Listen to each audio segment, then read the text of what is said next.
പിതാവിന്റെയും പുത്രന്റെയും പരിശുദ്ധാത്മാവിന്റെയും നാമത്തിൽ ആമേൻ. ഈശ്വര സ്നേഹം നിറഞ്ഞവരെ, കൈത്താക്കാലത്തിന്റെ 5-ാമത്തെ ഞായറാഴ്ചയിലേക്ക് നമ്മൾ ഇന്ന് പ്രാർത്ഥനാപൂർവം പ്രവേശിക്കുന്നു.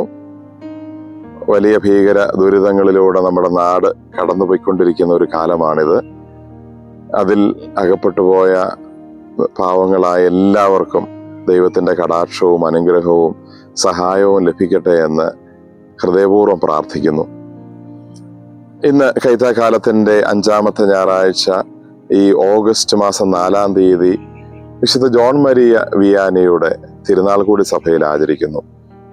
എല്ലാ വൈദികരുടെയും, പ്രത്യേകിച്ച് ഇടവക വൈദികരുടെ പ്രത്യേക സ്വർഗീയ മധ്യസ്ഥനാണ് വിശുദ്ധ ജോൺ മരിയ വിയാനി.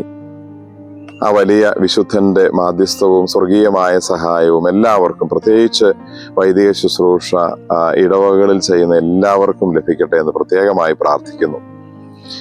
ഇന്ന് വിശുദ്ധ സുവിശേഷത്തിൽ നമ്മൾ വായിച്ച് ധ്യാനിക്കുന്നത് ലൂക്കാ സുവിശേഷം 11-ാം അധ്യായം 14 മുതൽ 26 വരെ വാക്യങ്ങളാണ്. ഈശോയും ബേൽസെബൂലും എന്ന ഒരു കാര്യവുമായി ബന്ധപ്പെട്ട്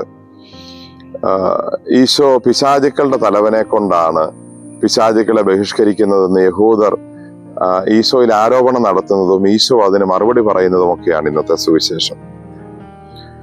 അവരുടെ തെറ്റായ ധാരണകളെ ഈശോ പറഞ്ഞ് മനസ്സിലാക്കാൻ ശ്രമിക്കുന്നുണ്ട്. സത്യം അറിയുന്നതിനും അംഗീകരിക്കുന്നതിനും മടിയുള്ള ഒരു സമൂഹത്തെ ഇവിടെ സുവിശേഷകൻ എടുത്തു കാണിക്കുന്നു. പിശാച് ബാധയിൽ നിന്ന് ഈശോ മോചിപ്പിച്ച ഊമൻ വ്യക്തമായി സംസാരിച്ചു. എന്നാൽ എങ്ങനെയാണ് സംഭവിച്ചത്, എന്താണ് സംഭവിച്ചതെന്ന് അവനോടൊന്ന് ചോദിക്കാനോ സംസാരിക്കാനോ അവന്റെ സാക്ഷ്യം കേൾക്കാനോ മനസ്സില്ലാതെ യഹൂദർ അവരുടെ വെറും ഭാവനാപൂർണമായ അഭിപ്രായങ്ങൾ ശരിയാണ് എന്ന ഒരു രീതിയിൽ പറഞ്ഞു വയ്ക്കുകയാണ്. ഈശോ അതിനെ യുക്തിസഹമായി എതിർക്കുകയും അത് തെറ്റാണെന്ന് തെളിയിക്കുകയും ചെയ്യുന്നുണ്ട്. ഇക്കാലത്തുമുണ്ട്, നമ്മുടെ ഇടയിലുമുണ്ട് ഇതുപോലെയുള്ള ആളുകൾ.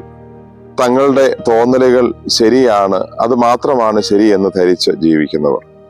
സത്യം എന്താണെന്ന് അന്വേഷിച്ചറിയാനോ ചോദിച്ചറിയാനോ അതിനെ അംഗീകരിക്കാനോ മനസ്സില്ലാതെ അവരുടെ ചിന്തകൾ മാത്രം ശരിയെന്ന് കരുതുന്നവർ. പലപ്പോഴും ഇങ്ങനെയുള്ള മനോഭാവമുള്ളവരാണ് വീടുകളിലും സമൂഹങ്ങളിലുമൊക്കെ പ്രശ്നങ്ങളുടെ തുടക്കം. അവരുടെ ചിന്തകളും അവരുടെ അഭിപ്രായങ്ങളും മാത്രം ശരിയാണെന്ന് കരുതുന്നവർ.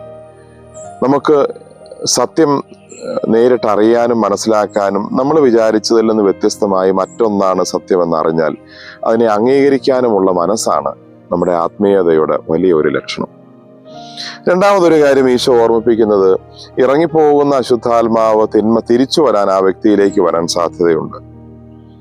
അതുകൊണ്ട് ഈശോ പറയുന്നു, ഒരു പിശാച് ഒരു മനസ്സിൽ നിന്ന് ഇറങ്ങിപ്പോയി കഴിയുമ്പോൾ അത് മറ്റൊരിടത്തും അതുപോലെ കയറിയിരിക്കാൻ പറ്റാത്തൊരു സ്ഥലം കാണുമ്പോൾ ചിലപ്പോൾ തിരിച്ചു വരും. ചിലപ്പോൾ തന്നേക്കാൾ മോശമായ ദുഷ്ടാത്മാക്കളെ കൂടെ കൂട്ടിക്കൊണ്ടുവന്ന് അവിടെ താമസിപ്പിക്കും.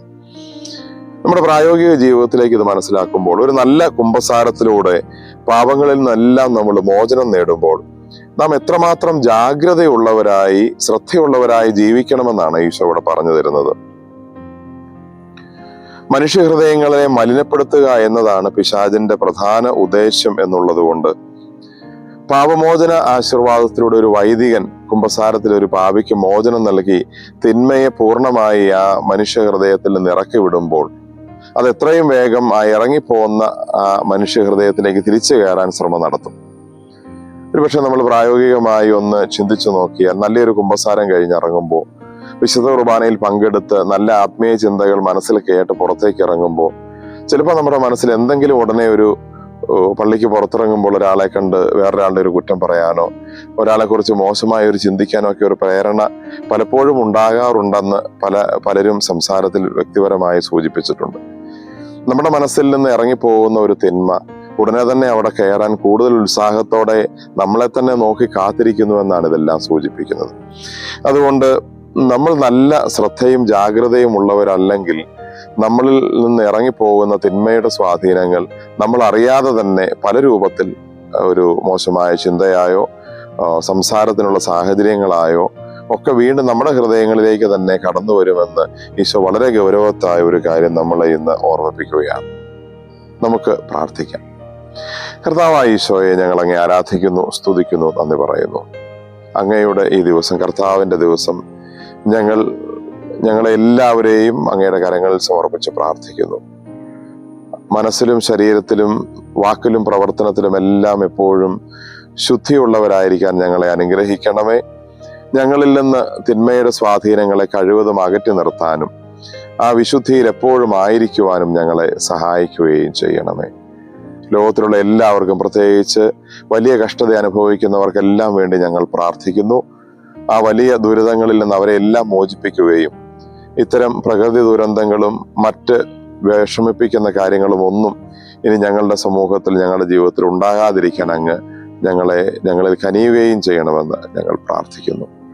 നമ്മുടെ കർത്താവ് ഈശോ മിശിഹായുടെ കൃപയും പിതാവായ ദൈവത്തിന്റെ സ്നേഹവും പരിശുദ്ധാത്മാവിന്റെ സഹവാസവും നാം എല്ലാവരോടും കൂടെ ഉണ്ടായിരിക്കട്ടെ, ഇപ്പോഴും എപ്പോഴും എന്നേക്കും.